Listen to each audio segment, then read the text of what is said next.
Bonjour à tous. Bonjour à toutes. Nous sommes aujourd'hui au golf Paris-Longchamp. Comme toujours, presque. Comme souvent, en Comme tout cas, souvent.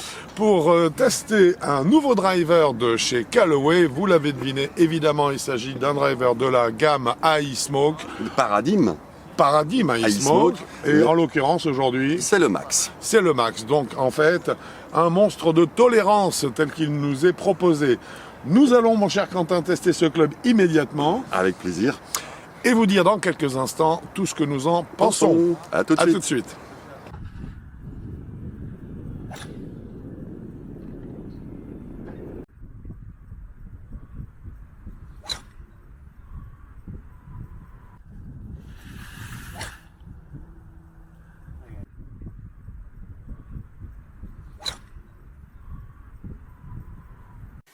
Eh bien, ça y est, Quentin.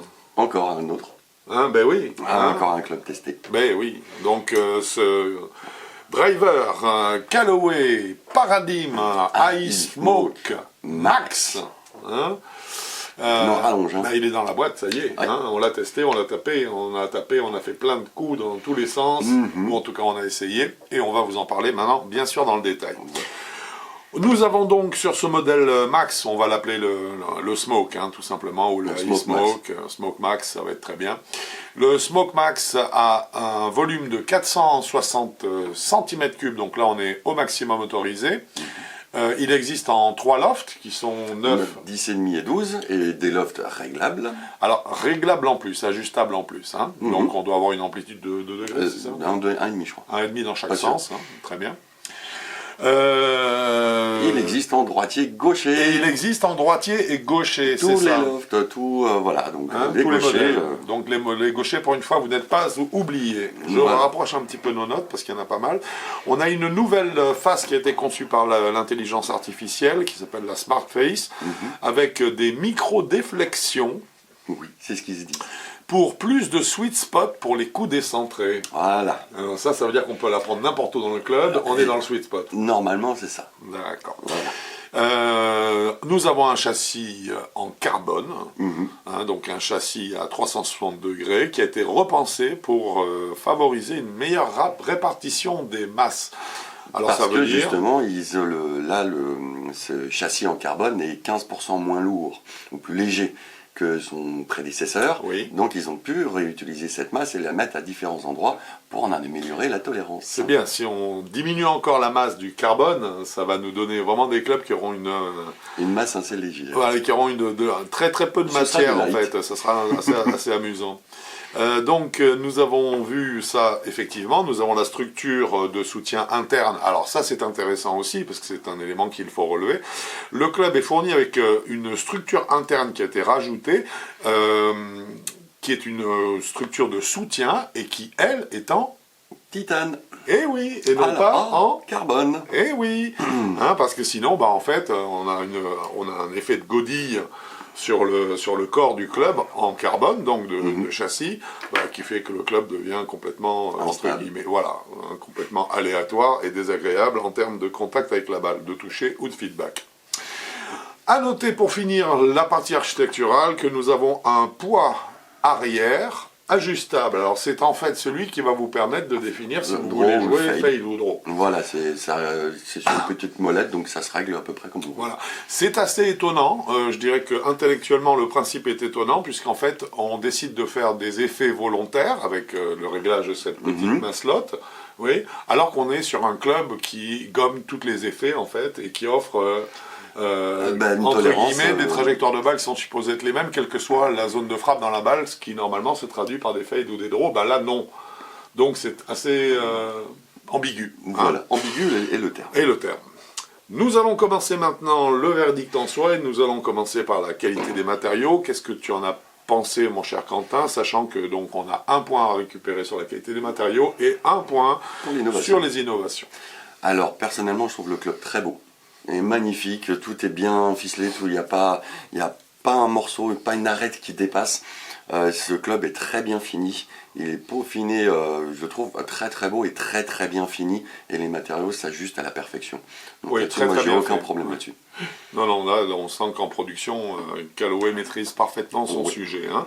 Donc là-dessus, qualité des matériaux, rien à dire. Un point. Voilà, on a une grande diversité de matériaux, même si certains nous plaisent plus que d'autres, hein, puisqu'on a du titane, du carbone. Il y a pas mal de choses. Hein, donc c'est bien. Beaucoup de choses. Ça là-dessus, pas de problème. Un point sur un pour la qualité des matériaux. Innovation maintenant. Bah, innovation, ils ont repris l'innovation qu'ils ont fait sur le paradigme d'avant. Voilà, mais qu'il y a 2 ans maintenant, donc on ne pourra pas malheureusement compter comme étant une innovation. Bah non, puisque même s'ils ont mis du titane, une barre de soutien, alors, attends, ça s'appelle une structure de soutien interne en titane. Celle dont voilà. on parlait tout à l'heure. C'est juste du titane, c'est connu.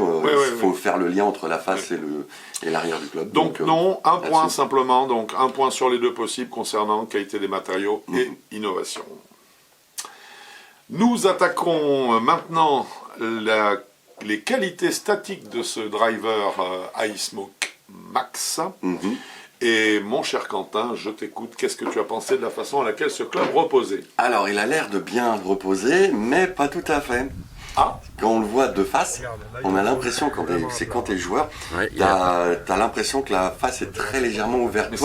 Toi, tu l'as vu parce que tu l'as dit, tiens, le châssis est bizarre.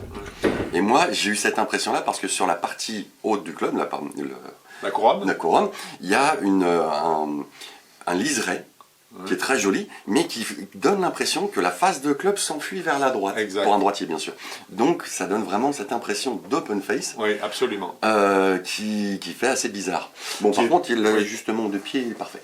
Oui, alors l'emplacement par rapport au pied est excellent, il n'y a rien à dire.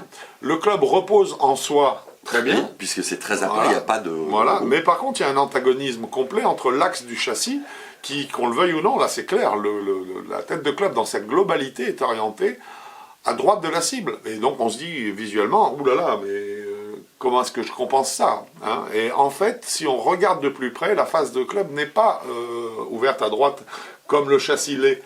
Et en fait, la face de club est beaucoup plus square. Alors c'est un petit élément qui nous a fait amener un petit bémol quand même sur la qualité statique du club, parce que c'est vrai que visuellement c'est quand même assez dérangeant, ce qui fait qu'en tout cas nous lui avons attribué 1,5 point seulement sur les 2 points possibles.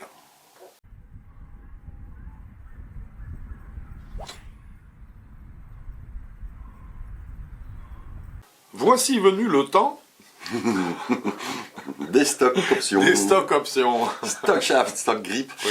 Alors en grip, j'ai arrêté de compter. Bah là, le listing, il était monumental. Il y en a d'autres payants. En note, tu as mis plein. J'ai mis plein. J'en avais. Voilà, il y en a trop. Et en stock shaft, j'ai essayé de les compter. J'en ai compté minimum 15, mais je pense qu'il doit y en avoir d'autres qui sont un petit peu cachés de temps en temps. Mais parce que c'est par catégorie, celui-là, machin. Donc là, 15 shafts et plein de grippes, je pense qu'on peut donner 2 points. Non, ah, largement. Avec grand plaisir d'ailleurs. Beaucoup d'options pour vous, sans surcoût. Hein, donc 2 points sur 2, bien sûr, à ce chapitre-là pour ce paradigme Smoke Max. Stabilité et moment d'inertie, qu'est-ce que tu en as pensé, Quentin? Alors, moi, j'en ai pensé pas mal de bien.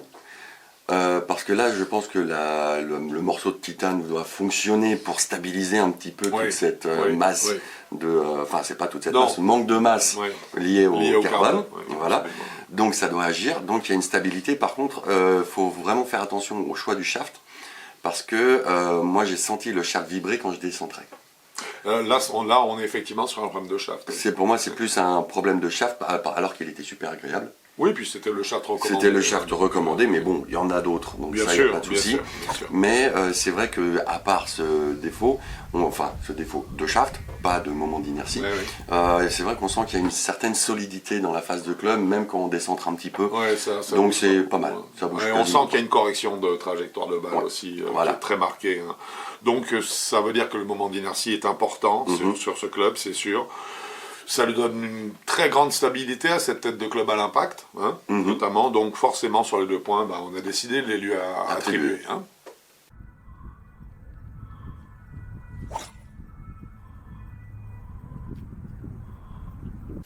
Puissance et Smash Factor à présent. Eh ben Smash Factor, le plus haut qu'on ait obtenu c'est 1,48 et on a eu du mal.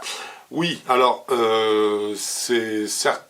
on peut imaginer qu'un 48, la norme c'est un 49, hein, donc on est légèrement en dessous de la norme. Dans la réalité, il faut savoir que le test a été fait avec des conditions de température qui étaient quasiment négatives. Oui, qui était bien froide. Hein, qui étaient bien froides. Donc ça veut dire qu'on se doute bien que le fait que la balle durcisse avec le froid et qu'il ça lui permette d'être moins élastique, moins déformé, donc de se reformer moins, donc de profiter moins de l'effet trampoline notamment, et donc de diminuer sa vitesse de démarrage, participe au fait que le smash factor qu'on ait obtenu soit de 1,48 au lieu de 1,49 auquel on s'attendait en fait. Voilà. Hein. Donc là-dessus, on n'a pas pénalisé du tout le club, hein, parce qu'il ne le méritait pas, je trouve. Donc la puissance est normale. Hein, faut pas... la publicité de ces clubs vous montre des plus 12 yards là, plus 8 yards là. Bon, ça se saurait, non, il est d'une longueur normale. Hein, ni plus, ni moins, tout simplement.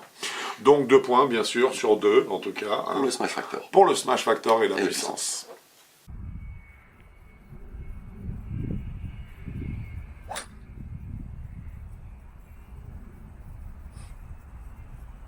Eh bien, parlons peu, mais parlons spin. Oui, docteur. Oh, excellent. Alors, spin, tu as du data pour nous? Bah, on a un data, la moyenne était de 3050. Alors, c'est assez bas pour un max. C'est assez bas pour un max, hein, ouais. Mais bon, je trouve ça très cohérent. Ben là, c'est bien, surtout. Ça, c'est très bravo. bien, ouais. Bravo à Callaway qui a réussi à ne pas faire une tête de club qui est tolérante uniquement à cause d'un taux de backspin très élevé. Hein, donc ça, c'est bien. Oui, parce qu'on voit que la balle ne grimpe pas au plafond. Voilà. Mais je suis étonné parce que je trouve ça assez bas quand même. Oui, mais c'est pas un low spin, mais il est... non. C'est bien. Ouais, c'est bien, c'est cohérent. Ok, en tout cas, bon, ce qui est certain, c'est que là-dessus... 2005, on sait que c'est le low spin, là on est 3000 sur un max, bon, c'est honorable, il n'y a pas de problème, donc 2 points sur 2, hein, ça me paraît tout à fait normal. Hein.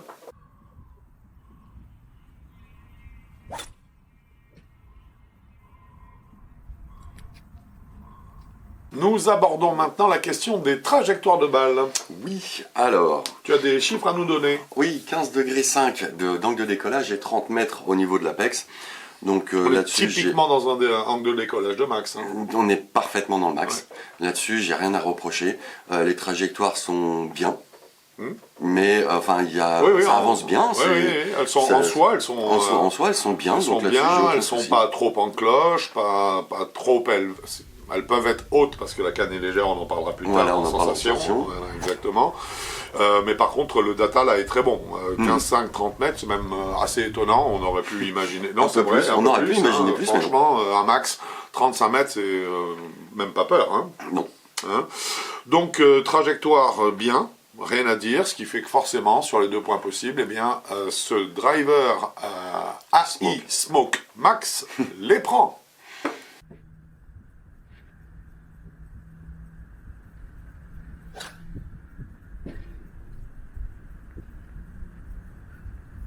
Nous abordons maintenant un chapitre crucial, puisqu'il s'agit du feedback et de la sonorité. Alors, au niveau sonorité, moi j'ai trouvé le bruit un peu fort. Ça claque, mais un peu fort. Je suis à 100% d'accord avec toi. C'est juste ça, le bruit est agréable. Le bruit, c'est chouette. C'est chouette, ça claque. Ouais. Voilà. Mais comme je l'ai dit quand on a fait la présentation de la gamme, je le trouve un petit peu survendeur. Hein. Voilà. Hein, c'est-à-dire qu'il est flatteur quand même, il claque, on a l'impression d'avoir pulvérisé la balle, même si on est passé à des vitesses très moyennes. Voilà. Voilà. Donc non, belle sonorité un peu forte, oui. Voilà. Et feedback surtout. Feedback, je le cherche encore. Ben voilà. Oui, moi, là, c'est le feedback, je sais pas où on tape dans la phase de club. Non, alors c'est une énorme zone de tolérance, c'est peut-être leur nouvelle phase de club avec leurs points répartis, etc. Mais là, je différencie le talon de la pointe, mais le centre, je sais pas où il est. Quand je décentre, je sais pas où c'est par rapport au centre. Voilà, faut une erreur majeure de contact pour savoir à peu près dans quelle zone du club on l'a tapé. Ouais. Dommage. Je suis complètement d'accord. On a l'impression d'avoir vraiment une phase de club, une sensation. Quoi. Hein, et puis avec le bruit qui claque et qui nous assourdit mais qui nous choque un petit peu, parce que c'est un peu fort, on est un peu perturbé au niveau sensation. Oui, complètement. Complètement. J'ai trouvé à ce niveau-là, en termes de feedback, j'ai trouvé le club d'une pauvreté franchement prodigieuse. Ah oui. J'ai été assez déçu, j'aurais pensé... On sait bien, les modèles Max sont là pour compenser, et donc la compensation, l'aide que ces clubs-là vous apportent, ça amène du feutrage de sensation. Là, est-ce que c'est lié aux matériaux retenus? Est-ce que c'est lié à la répartition de l'équilibrage? C'est à débattre. Mais par contre, la sensation, il n'y en a qu'une, et elle est assez vaporeuse, elle est assez cotonneuse.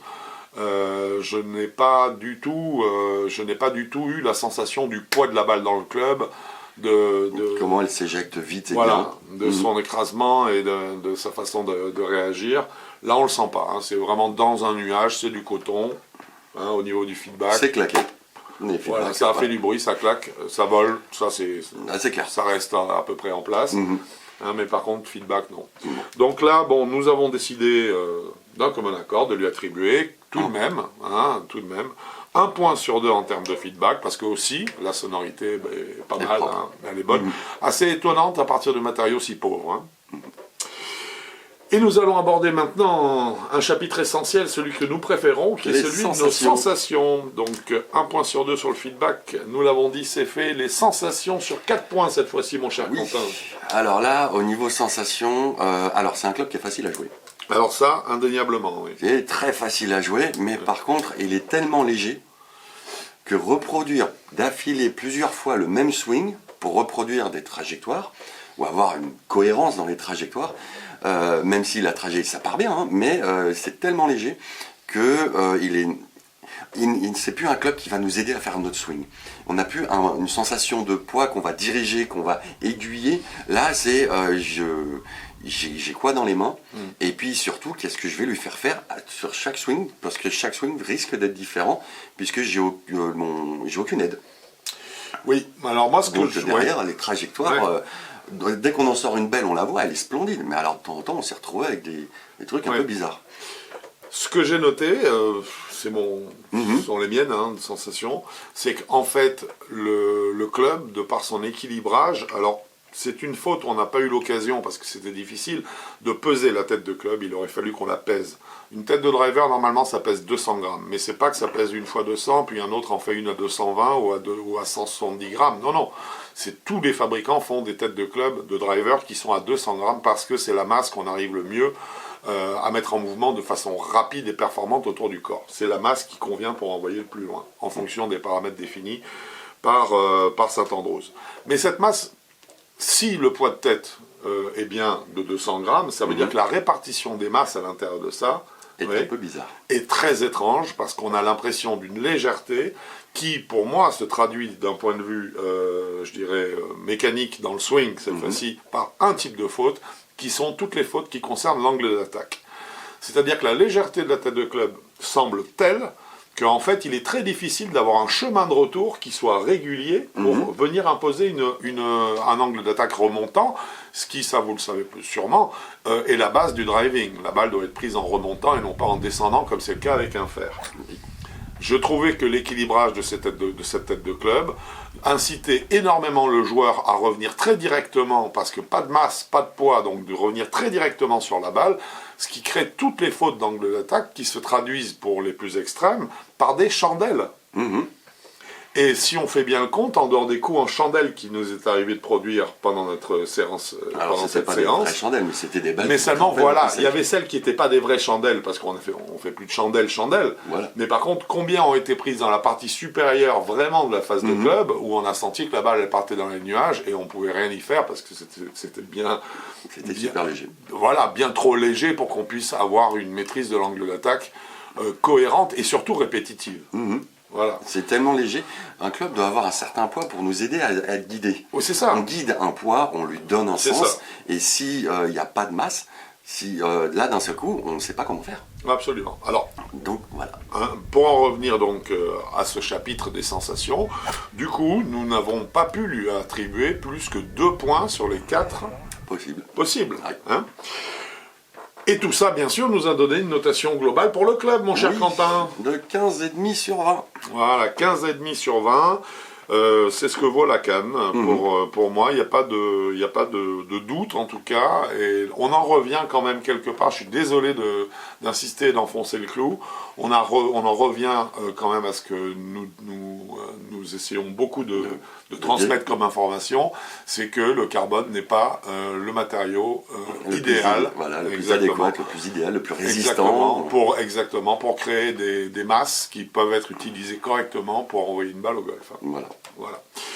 Malheureusement, bien, ce driver Max, je trouve, l'illustre parfaitement. 15,5 sur 20, la gamme de joueurs maintenant. Alors nous l'avons annoncé à 18,36 lorsque nous avions fait la présentation des gammes, mais en fait après réflexion, nous nous sommes dit qu'effectivement c'est peut-être au niveau des non classés, je dirais, où l'intérêt de ce club sera le plus évident, des joueurs débutants plus non classés.